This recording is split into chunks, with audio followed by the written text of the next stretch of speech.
del Gabinete de Seguridad.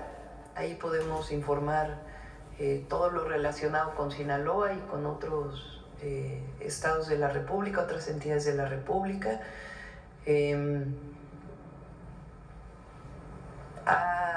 Hay presencia del Ejército, de la Guardia Nacional, hay coordinación, que es muy importante, de la Marina también hay presencia, en particular en Mazatlán y en otras zonas costeras. Hay un buen trabajo del Secretario de Seguridad y Protección Ciudadana. Entonces está trabajando conjuntamente en ambos orientaciones, atención a las causas y cero impunidad. Y también es importante recordar cómo es que se da esta situación en Sinaloa, porque aún no ha sido aclarado. La detención de este personaje de la delincuencia organizada, cuál fue la participación de las agencias de Estados Unidos, cómo se dio esta situación, porque a partir de ahí es que empieza esta ola de violencia en Sinaloa. Entonces es importante que se aclare, que se vea, lo está haciendo la Fiscalía, sigue con estas investigaciones, y recordar también, siempre, que no estamos de acuerdo con ninguna forma de injerencismo. Gracias.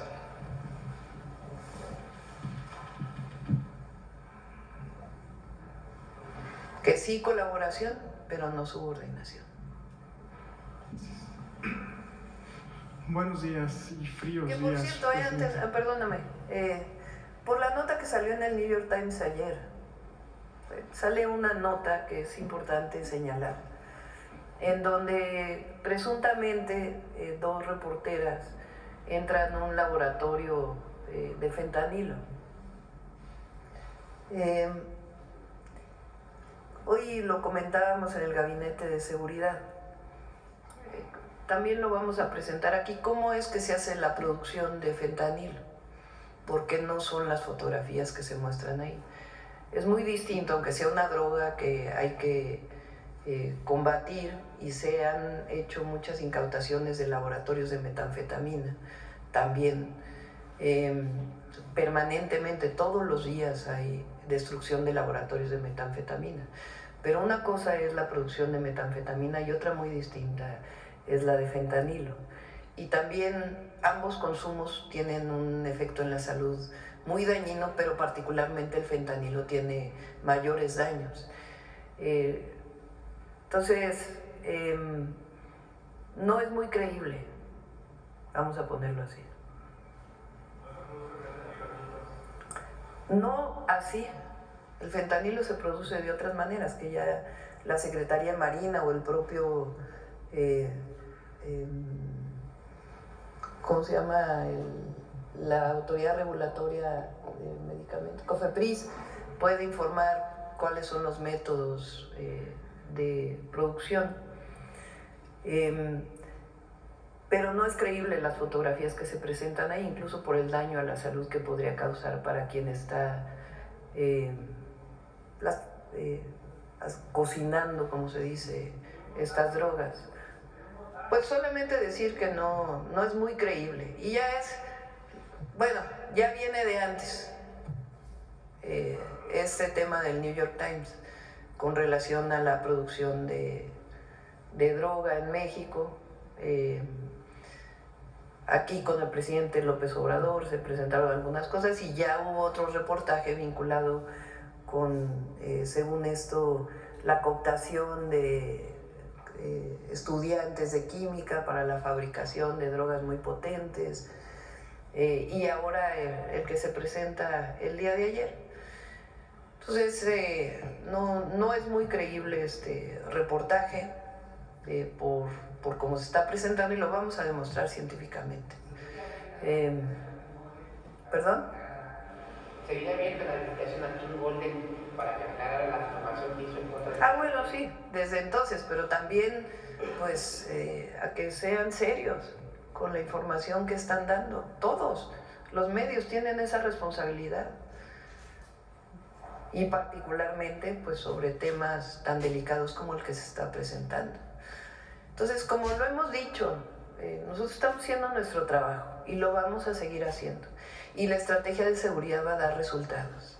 Y también el 7 presentamos la nueva campaña en contra del consumo de fentanilo y de las drogas en general, porque no queremos que las y los jóvenes se acerquen a las drogas y menos al fentanilo. En México no existe, afortunadamente, el problema de consumo de fentanilo. El otro día lo dije aquí, lo comenté en un evento que tuvimos, en la llamada que tuvimos al presidente Trump, la segunda llamada. Él me preguntó si teníamos en México un problema de consumo de fentanilo como lo hay en Estados Unidos. Y le dije que no. No quiere decir que no haya consumo, pero no a los niveles que hay en las ciudades de Estados Unidos. Que sí es un tema, obviamente, de limitar la producción de y la entrada de esta droga, pero también es un tema de salud pública y de comunicación.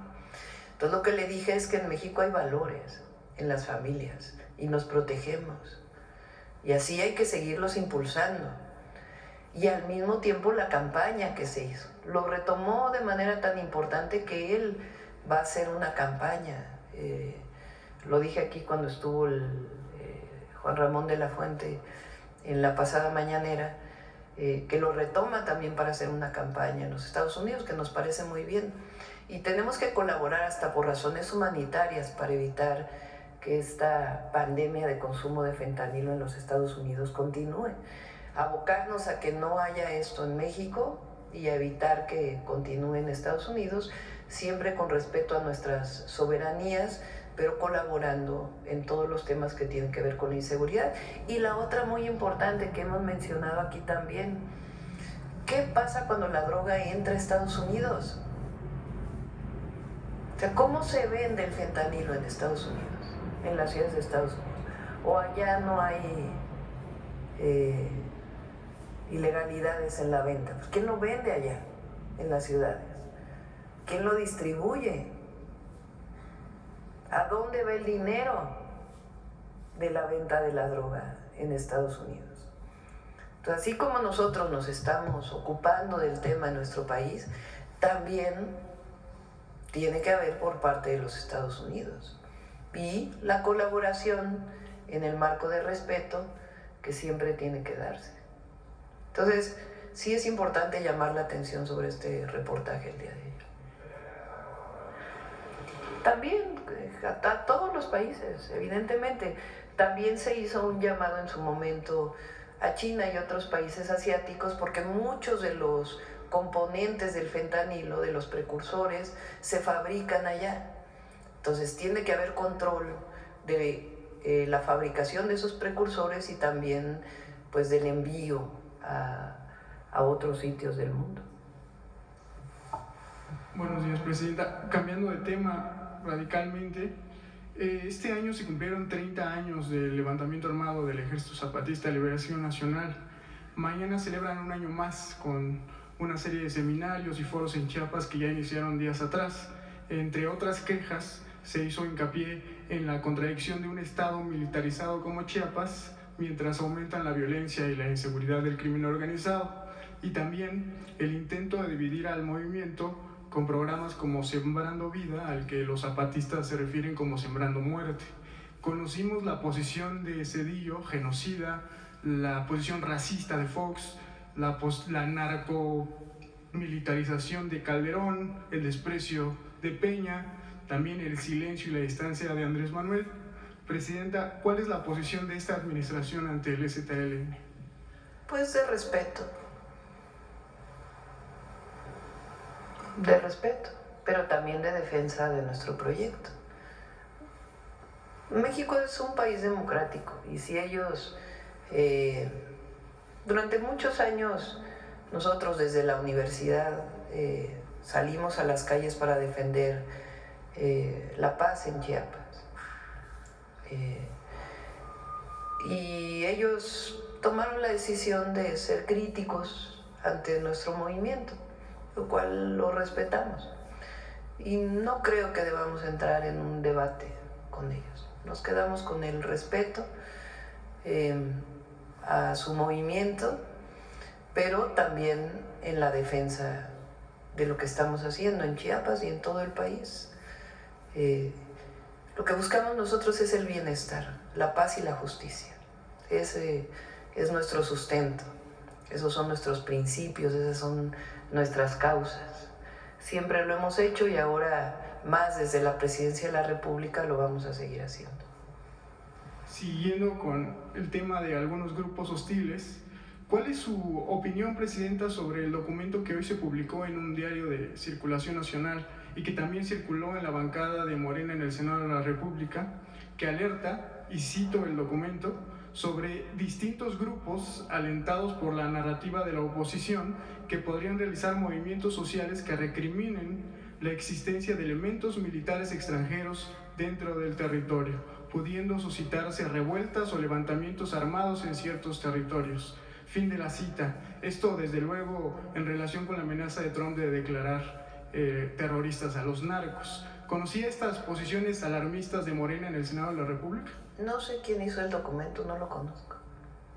Bueno, no lo conozco, no puedo, no quisiera opinar sobre un documento que no conozco y que tampoco sé quién lo realizó, ni qué sustento, pues sí, pero no sé ni quién lo realizó, ni qué sustento tiene, si es la bancada, si fue un senador de manera aislada, no conozco cuál es el motivo ni el propio documento. Lo que sí es importante es que yo tengo la idea. El presidente Trump tuvo una muy buena relación y de respeto con el presidente López Obrador.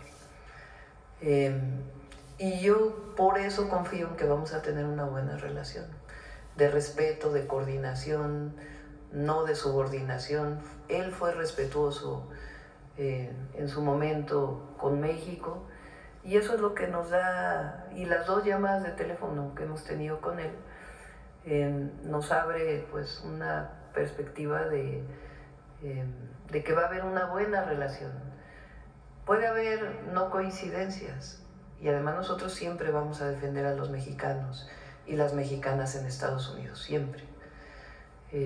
Nosotros no criminalizamos la migración, al revés, nosotros lo hemos dicho aquí y lo vamos a seguir demostrando, cómo las y los mexicanos en Estados Unidos contribuyen de manera muy importante a la economía de los Estados Unidos, sí a la economía mexicana, pero de manera muy importante a la economía de Estados Unidos.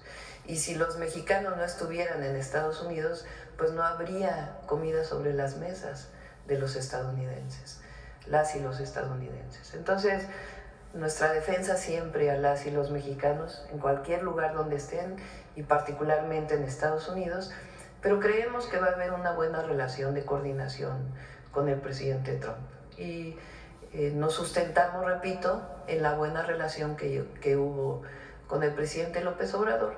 Y ya habrá el momento para sentarnos con nuestros equipos para hablar de todos los temas en los que tenemos que hablar. A ellos les interesa, por ejemplo, la entrada de drogas de México a Estados Unidos. A nosotros nos interesa que dejen de entrar armas de Estados Unidos a México. Y todo eso tiene que seguirse trabajando en esquemas de alto nivel de trabajo entre ambos gobiernos. Finalmente, Presidenta, si me permite, aprovechando que está la secretaria Ariadna Montiel, me gustaría preguntarle sobre el programa, si nos puede hablar un poquito más sobre el programa Héroes Paisanos, que según entiendo es como un pase automático a programas del bienestar, como adultos mayores, la pensión de mujeres, personas con discapacidad, incluso el programa que acaban de ampliar ahorita, Salud Casa por Casa. Me gustaría preguntarle, secretaria, ¿cuál es el análisis presupuestal de la Secretaría del Bienestar ante posibles deportaciones masivas tras el 20 de enero que asume Donald Trump? ¿Esto podría significar un ejercicio extraordinario o cuál es el análisis que tiene la Secretaría? Gracias. Estamos trabajando en varios ámbitos. Por supuesto, no compartimos de ninguna manera lo que ha planteado tanto el presidente Trump como parte de su equipo con relación a las deportaciones masivas. Pero si llegaran a ocurrir, nosotros tenemos que recibir a las y los mexicanos y darles opciones, distintas opciones. Defenderlos en Estados Unidos, como lo presentamos con el canciller, de manera legal, porque estas deportaciones también tienen que cumplir con una vía legal, y defenderlos, apoyarlos desde los consulados de México, y en caso de que lleguen a nuestro país, pues darles todas las posibilidades para que se integren. Entonces estamos trabajando en ello, tanto la Secretaría de Bienestar, la Secretaría del Trabajo, que está coordinado por la Secretaría de Gobernación, el Instituto Nacional de Migración, todos los programas de bienestar a los que tendrían derecho, el acceso al empleo, a poder regresar a sus lugares de origen. Es decir, tenemos un programa para ello que ya en su momento lo presentaríamos, así como estamos haciendo en la defensa de las y los mexicanos en Estados Unidos. Adelante. Gracias, presidente. Buenos días. Judith Sánchez Reyes, de Perspectivas MX. Solamente para retomar este asunto de las asistencias e inasistencias de los gobernadores a las reuniones de seguridad. Usted nos había comentado que nos podía proporcionar la lista de los gobernadores. No sé si igual nos puede adelantar algunos nombres. Sí, si quieren, el día que presentamos el informe del gabinete, ahí... El 7 de enero. 9 de enero, ¿9? Creo que es jueves. El 7, el 6, vamos a presentar el Olinia, el trabajo que ya hemos venido desarrollando para el vehículo en México de producción nacional. El martes va a ser salud, el 7, el miércoles no recuerdo qué vamos a presentar, y el jueves, esperando que se cierren los datos de seguridad, vamos a presentar el informe de seguridad. Bien, sí, no es cierto, el 7 no es salud, el 7 vamos a presentar, bueno, sí es salud, de cierta manera vamos a presentar la campaña, que está vinculado evidentemente con salud. Sí, siguiendo con este tema de seguridad, presidente, ¿con qué información cuenta en torno al hallazgo de estas 14 fosas clandestinas en los municipios de Emiliano Zapata, La Concordia y Palenque, allá en Chiapas, donde se han recuperado, según esto, un total de 17 cuerpos hasta el momento? Saber si ya ha habido pues la identificación de los mismos, si estos pertenecen a lo que es pues la sociedad civil o integrantes de estos cárteles que bueno se han estado disputando la plaza. Lo está trabajando el Gabinete de Seguridad con la Fiscalía General de Justicia del Estado de Chiapas, y les damos la información en cuanto tengamos mayores datos. En cuanto sea el sí. reporte. Bien, presidenta, hace unas semanas Rosaura Ruiz Gutiérrez, la secretaria de Ciencia y Tecnología, dijo que la vacuna Patria, a la que le fue destinada inicialmente una inversión de 500 millones de pesos, no sería aplicada en esta temporada, pese a que se había dicho anteriormente que así iba a ser. De hecho, en el gobierno anterior se dio primero una fecha del 2021, luego 2022, y así ha sido sucesivamente este postergamiento. Preguntar si las razones por las que se ha dado esta postergación es de la producción de este biológico han sido de índole económicos o por falta de tecnología para concretarla, o cuáles han sido los factores. Poco más de 700,000 vacunas Patria que van a ser utilizadas. Ahora, la vacuna del COVID o contra el COVID no se aplica de manera generalizada. La orientación por parte de las instituciones médicas, de la Secretaría de Salud, es que se aplique en personas vulnerables, adultos mayores principalmente, y con problemas de diabetes o hipertensión. Entonces, la adquisición de vacunas contra el COVID pues ya no es la que tuvimos en su momento, cuando la pandemia estaba pues en su momento más difícil. Entonces, dada esta orientación, pues la compra de vacunas pues ya no es la compra que se hacía antes.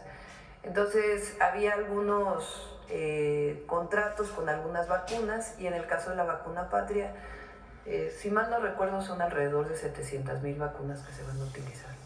Pero todavía no se tiene fecha para cuándo. En este periodo se están utilizando, porque es el periodo de diciembre, enero, febrero. Ahora que venga Secretaría de Salud lo puede informar con todo detalle. Entonces, bueno, Entonces no se dio el recurso adicional para fabricar muchas más vacunas, pues porque ya no es necesario comprar tantas vacunas. Y de hecho también en ese sentido, Presidenta, preguntar, digamos, en esta campaña de inmunización por el COVID-19, el gobierno está aplicando la vacuna cubana, la Abdala. Preguntar por qué no se hizo la adquisición de otras vacunas de otras empresas farmacológicas que incluso se estuvieron utilizando en la pandemia. Por las razones que comentamos, había todavía contratos en el caso de la vacuna Abdala, obviamente la vacuna Patria y otras marcas de estas vacunas, y ya no se requiere comprar o adquirir tantas vacunas. Entonces vamos a pedirle a Eduardo Clark y al doctor Kersenovich que lo puedan informar en la próxima conferencia en donde venga. Gracias.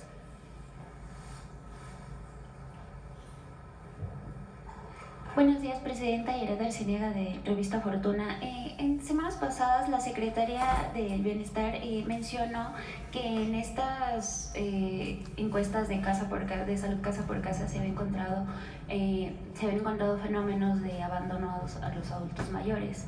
Preguntarle cómo se va a responder o qué medidas se van a tomar ante estos fenómenos y cómo se va también a proteger pues estas pensiones que ellos reciben o que estas personas tendrían que estar recibiendo para que no se utilicen para otros fines.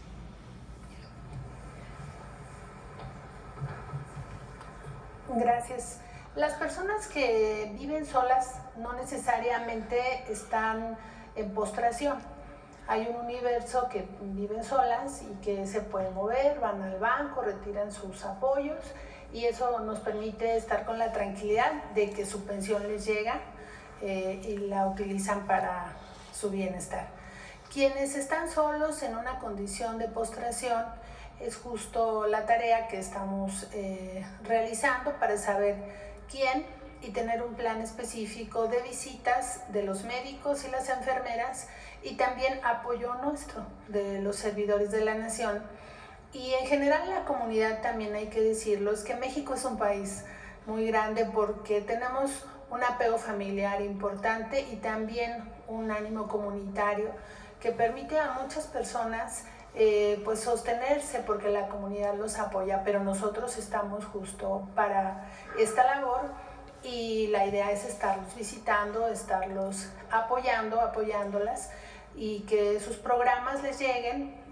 Siempre tienen un amigo, un familiar o alguno de nosotros que los apoyamos, y tenemos mucha revisión, supervisión sobre la intervención de nuestros compañeros servidores de la nación, que sirve el caso para agradecerles todo su trabajo en este año que ha sido muy intenso para nosotros. Gracias. Muchas gracias, Héctor. Presidenta, en otros temas, tras darse a conocer la sentencia de García Luna en Estados Unidos, usted tocó el tema de las cárceles y la privatización de servicios que se dio en el sexenio de Felipe Calderón, con el exsecretario a la cabeza de estas operaciones. Un reportaje publicado en Revista Fortuna sobre esta situación detalla que las constructoras beneficiadas por estos contratos, que se adjudicaron de manera directa, lograron con el gobierno de Calderón contratos transeccionales por más de 2 décadas. Por la construcción, operación, conservación, mantenimiento de la infraestructura carcelaria, alimentación, lavandería, laboratorio médico y servicios de tecnología. Un gran hotel de lujo, así lo describió el presidente López Obrador, así los describió los servicios que ofrecen las empresas que participaron en esta incursión de actores privados en el sistema carcelario. A pesar de que los supuestos lujos, se sabe que estos egresos, que son 8, adolecen de programas de reinserción. Sobre este tema, si nos pudiera detallar qué pasará con estos contratos transaccionales que hasta el gobierno pasado estuvieron intactos Y en segundo lugar, si nos pudiera decir si se está trabajando en programas que garanticen la reinserción de la población carcelaria y cómo se están construyendo estos planes. Y en tercer lugar, cómo se evitará que en esta administración suceda lo mismo con la construcción de obras estratégicas. Estos contratos continúan a la fecha, pero en el sexenio pasado, con el presidente López Obrador y la secretaria Rosa Isela en seguridad, se hizo una disminución muy grande de los contratos. Se ahorraron cerca de 10,000 millones de pesos que se pagaban entonces, y eso no significó la disminución de los servicios que se prestan. Entonces vamos a hacer una nueva revisión de todas maneras de estos contratos, porque en efecto la cantidad que se erogaba por persona privada de la libertad pues era muchísimo, por eso se refirió el entonces presidente a que parecían hoteles de lujo, no porque esa fuera la condición en la que están los PPL, sino porque lo que se les pagaba era muchísimo. Nosotros ya no vamos a utilizar el esquema de las APPs como se diseñaron en su momento. Las APP son contratos público-privados, que el esquema que se diseñó es que el privado contrataba financiamiento, el capital para poder construir, y el gobierno aportaba cada mes hasta poder pagar todo. En algunos casos pues hubo corrupción, en otros casos ese financiamiento privado es muy alto, entonces daba una salida cuando no tenía recursos un municipio o un estado a poder hacer una construcción que permitiera eso. Igual se llamó obra pública financiada, que tenía también otras características, pero que pues daba una posibilidad de salida. Nosotros lo que estamos planteando es una visión distinta, que es un financiamiento mixto, parecido a como se compraron las plantas de Iberdrola por parte del presidente López Obrador, en donde hay, digamos, riesgo del privado y del público, pero también las ganancias se comparten y no todo es erogación por parte de las entidades públicas, que finalmente es recurso del pueblo. Entonces hay esquemas así que estamos diseñando para el sector energético muy transparentes, o esquemas que se utilizaron también, por ejemplo, para la construcción de carreteras o de aeropuertos. La carretera que acabamos de inaugurar en Nayarit, en la frontera entre Jalisco y Nayarit, en la costa, en Puerto Vallarta y Bahía de Banderas, la carretera que va a Bucerías, tiene un esquema muy distinto, en donde también participan los privados, que le llaman, mejor le voy a pedir al secretario de Infraestructura, CMRL, en donde se participan los privados, pero se comparten también las ganancias de cualquier carretera o cualquier obra que se esté haciendo, que es un esquema mucho más transparente y que permite utilizar inversiones mixtas en caso de que no haya recursos públicos para poder construir una infraestructura. Pero esa visión como la que se hizo en el pasado, en donde había sobre todo mucha corrupción, pues evidentemente ya no es parte de la Cuarta Transformación. Sobre los programas de reinserción para la población carcelaria. Le pedimos, estos centros de detención están en la Secretaría de Seguridad y Protección Ciudadana, y pedimos al responsable si quieren un día que venga a platicar de todo lo que se está haciendo. Muchas gracias, Presidenta. Y por último, sabemos que Mike Johnson ganó hace algunas semanas la nominación republicana para permanecer como presidente de la Cámara de Representantes en Estados Unidos. Se trata de un republicano cercano al presidente electo Donald Trump, que adoptó y respalda prioridades relacionadas con deportaciones masivas, recortes de impuestos, recortes de fuerza laboral federal, una imagen más fuerte de Estados Unidos en el extranjero, y que mencionó antes de las elecciones la intención de derogar la ley de chips, una de las políticas industriales centrales del gobierno de Estados Unidos y claves para los estímulos que impulsan la relocalización de cadenas de suministros y de las cuales México podría beneficiarse. Aunque oficialmente no se han dado declaraciones al respecto, la derogación de la ley de chips podría formar parte de la agenda de los 100 días, Presidenta. ¿Y cómo podría afectar esta situación a México? A ver, las decisiones que tome Estados Unidos y su Congreso, sea el Senado o el Congreso, la Cámara Baja o Alta, como se llama, pues le corresponden a ellos. Evidentemente nosotros vamos a hacer nuestra parte para convencer de la importancia del tratado comercial. Y además ellos lo saben. El tratado comercial ha beneficiado mucho a Estados Unidos, también a México y también a Canadá. Pero el tratado comercial beneficia mucho la economía de Estados Unidos. Hay muchas inversiones en puerta, muchísimas, en Estados Unidos, en Arizona en particular, para la producción de semiconductores. La mayor parte después de la pandemia, si ustedes recuerdan, hubo un rezago muy importante en la venta de vehículos, inclusive aumentaron de precio. ¿A qué se debió este rezago en la venta de vehículos? Pues principalmente a que disminuyó enormemente la llegada de los llamados chips o semiconductores de Asia, de Taiwán y también de China. Se retrasaron muchísimo por problemas no solamente en la fabricación, por la pandemia, sino en la distribución, en la llegada a los distintos lugares. Y eso evitó pues que incluso bajó mucho la venta de vehículos.